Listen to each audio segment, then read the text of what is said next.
afternoon, Sue. So here we are. It's Thursday, the 18th of June. How did we get here already? So anyway, here we are, two wise birds. Sue, would you like to introduce yourself?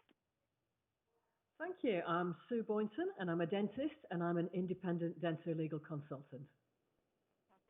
And I'm Jane Lelean, and I'm a business coach, therapeutic coach from the Institute of Dental Business. So, Sue, we've been talking over the last number of weeks, and there seems to have been different themes and threads that have gone through each week as we've been talking. What's the theme that you've recognised that has gone through this last week as dentists have returned to work? Do you know, that's a really good question, and you're quite right, it is different every week. I've noticed two things, and I think they're both an aspect of the same thing. I've noticed business disputes developing in a practice, and that seems to be because, of course, the contracts that all people have, we didn't know COVID-19 was coming down the line. We didn't know about the extra PPE and everything. So there's that, and on the other hand, I've noticed kind of patient grumbles, sometimes complaints, sometimes just saying things and practices wanting to know how to deal with those. So how about you? What have you been noticing? I've been noticing that there have been flaws in communication that have resulted in things being escalated. So, like you, business disputes between principals and associates that could have been prevented, could have been resolved with an early, open conversation. And so one of my phrases always is with my clients that a problem can only be present in the absence of a truthful conversation. And then what I'm recognizing is that people have been relying on emails, text messages, and there's been misunderstandings, and the misunderstandings have resulted in disputes and heartache. Absolutely, and it's interesting that you say that. And believe me, I'm really sympathetic when business disputes happen. Having worked in lots of practices, I can see how they happen. The other one to add on to the one you've mentioned as well is practice owners and hygienists. Absolutely, yeah. As well. And I think you're right. I think the first thing I'd say to people is try and sit down and have a conversation. If you can't have a socially distanced conversation, try and do it by video if you can. Yeah. I know it's not absolutely ideal, but it lets you see the body language, facial expressions and that sort of thing. These are the things that are missing in email and text. And so many times I see those just misinterpreted. People have written something quickly and they don't realise another person is going to put a slightly different perception on it. Okay. So it's this face-to-face stuff. Absolutely. And there's so many things in that little phrase that you use. But quickly, I think is a real problem. That as dentists, I think we have been conditioned to be very, very effective with our use of time, to get as much done in the shortest amount of time possible. Because let's face it, that's what we've had to do with NHS dentistry. And I think that then contaminates or influences how we work privately or how many people work privately, and also our conversations. We're busy, and a good, honest conversation where we seek first to understand, because that's what it's about, isn't it? Understanding from the other person's perspective. It takes time, and sometimes, I don't know about whether you experience this, is it sometimes takes, or usually takes, more than one conversation. Yeah, that's absolutely right. There's often a starter conversation where one person says, oh, do you know, I've thought about this and I can see where you're coming from. I don't know what the answer is yet, but I can see where you're coming from. Let's have a think about it. And you can almost hear everybody drawing a sigh of relief then, Absolutely. And the pressure goes down, and both parties are thinking, okay, we can probably sort this out. Absolutely. Because the thing I see, people have said it's, oh, I'm not happy happy with this. I think I'll refer this to the GDC.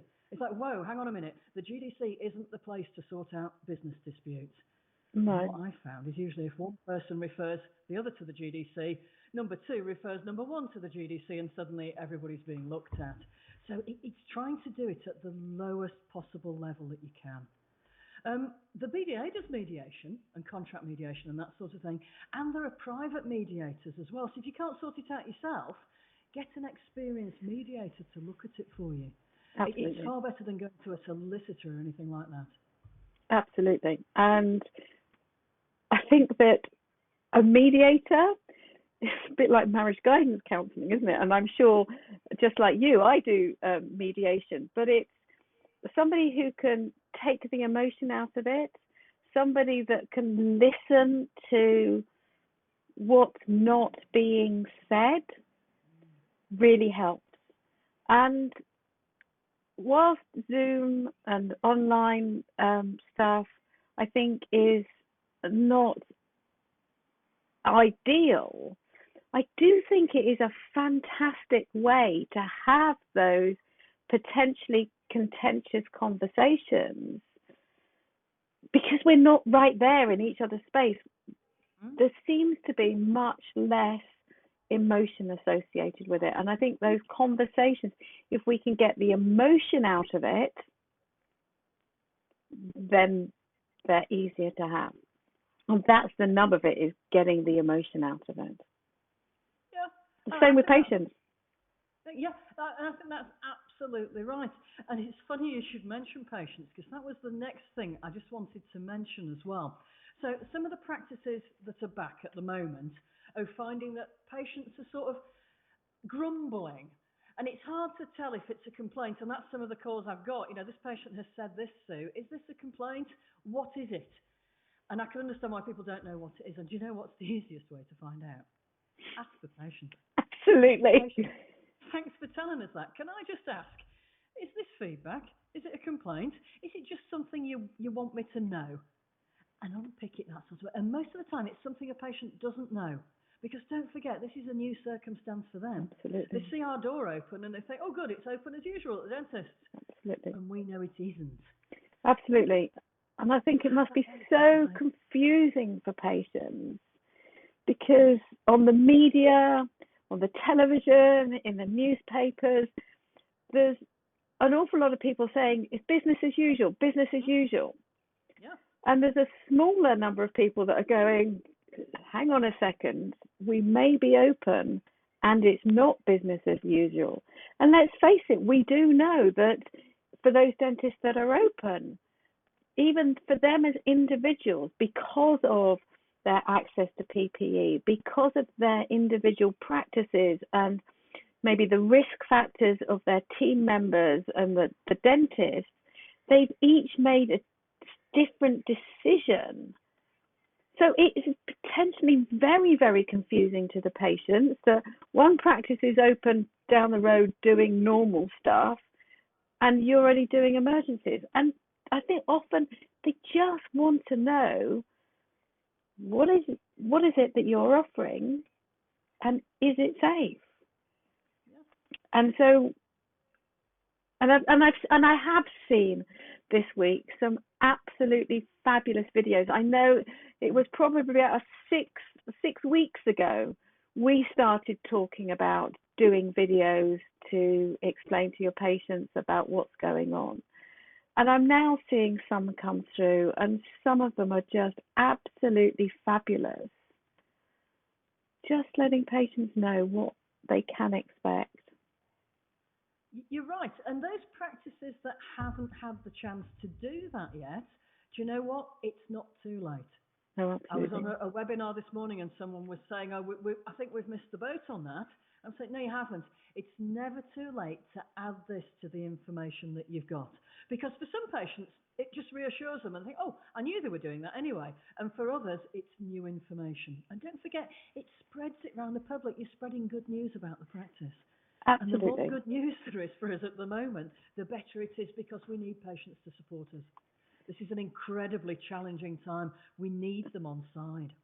Absolutely. And one of the things I suppose I'm aware of is that as dentists, we do set ourselves high standards, and we can be perfectionists. Yeah. We want to do the best. And actually, in this instance, I think it's far more important that we get the information out than the quality of the video. So these days, things are on, like Bentley. The last Bentley advert was filmed on an iPhone, entirely on an iPhone. I honour that it was done by a professional marketing team, but I think that we can do it ourselves. It makes it personal. You do not need to have a professional team of videographers coming in and doing it for you. Yes, that's going to be expensive. And yes, it will look really pristine and polished. But what's important here is that the patients get the information. So maybe we just need to accept that we're real and we're doing it on our phones. Yeah. And I think that's more important. I think that's absolutely, and you can say that when the video goes out. This was filmed on Jemima's mobile phone on Tuesday. You know, the whole team took part in this. It really personalises it for patients, really humanises the practice. And again, that builds rapport and gets them on side. And it doesn't cost us anything because we've got so many things to spend money on at the moment. I'd be saying, unless you really want to, don't spend any money on this. Absolutely. And I think this takes us back to last week when we were talking about human factors. And we often talk about human factors in the context of how, when something's gone wrong, and the human factors that contributed to a mistake. But actually, do you know what? There's human factors that contribute to positive stuff too. So let's bring our humanity in. You must have been to one of my webinars. That's exactly what I talk about, flipping it the other way. These are the things that can go on, but let's flip it to how we can make things go right. You're absolutely right. And I think this is the helpful bit about these little videos that we do. It's the good news tips that people can have as well. Yeah. And we're getting some good feedback for that as well. So absolutely. So, yeah, you don't have to be word perfect. And I think we've all seen that news clip, haven't we, where the guy is doing some very, very important interview on the news and his young child walks in. And you know what? That's human. We shouldn't be ashamed of the fact that we've got kids. And I think it gives us permission to be who we really are. So bring it on. Bring it on. Yeah. Absolutely. So I think that was another very positive Two Wise Birds chat. I do. So I look forward to next week. Who knows what's going to happen next week, and what the thread for the next 7 days is going to be. But for all of you out there, please continue to give feedback, continue to ask questions, continue to share, and we look forward to seeing you next Thursday. So have a good week soon. Take care. Bye. Bye.